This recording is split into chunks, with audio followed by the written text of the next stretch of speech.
मधुमक्खी इंसान को डंक मारने के बाद तुरंत ही क्यों मर जाती है, जबकि वह दूसरे कोई कीड़े को डंक मारती है तब क्यों नहीं मरती? क्या इंसान के शरीर में कोई ऐसा तत्व मौजूद है जिससे मधुमक्खी मर जाती है?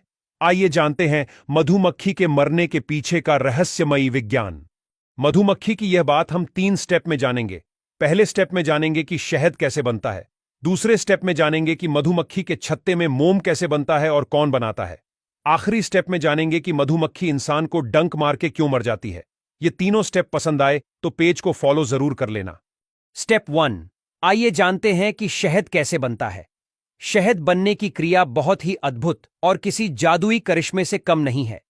सबसे पहले फील्ड वर्क करने वाली मधुमक्खियां फूलों से नेक्टार को इकट्ठा करती है। नेक्टार फूलों में पाया जाने वाला एक मीठा तरल पदार्थ होता है। नेक्टार को अपने मुंह में लेकर जब फील्ड मधुमक्खियां छत्ते में वापस आती हैं, तब वे नेक्टार को दूसरी वर्कर मधुमक्खियों के मुंह में ट्रांसफर करती हैं। फिर यह वर्कर मधुमक्खी तीसरी वर्कर मधुमक्खी के मुंह में नेक्टार देती है।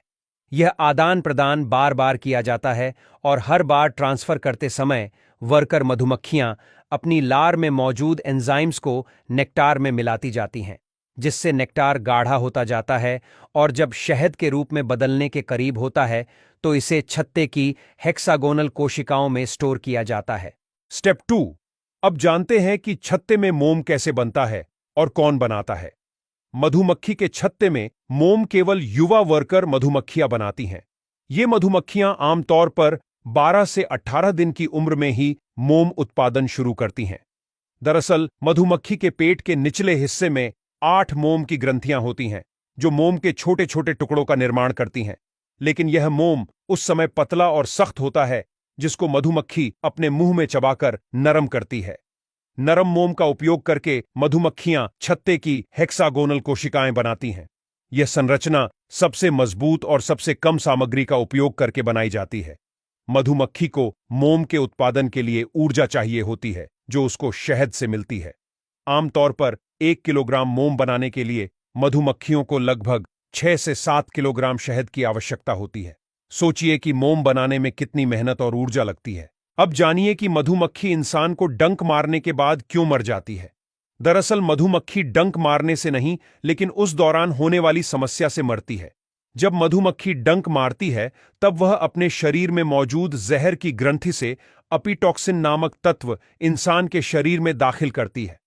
जब मधुमक्खी डंक मारती है तब इंसान की त्वचा मोटी होने के कारण उसका डंक इंसान की त्वचा में ही फंस जाता है।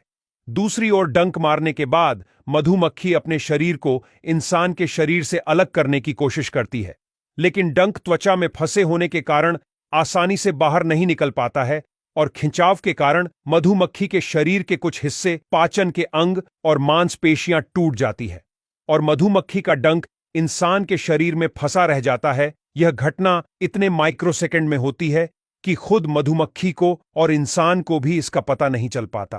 अंत में पाचन अंग टूटने के कारण मधुमक्खी की मौत हो जाती है। लेकिन यही मधुमक्खी जब दूसरे कीड़े को डंक मारती है तब नहीं मरती, क्योंकि दूसरे कीड़ों की त्वचा इंसानी त्वचा से काफी सॉफ्ट होती है, जिसमें मधुमक्खी आसानी से अपना डंक बाहर निकाल पाती है और उड़ जाती है।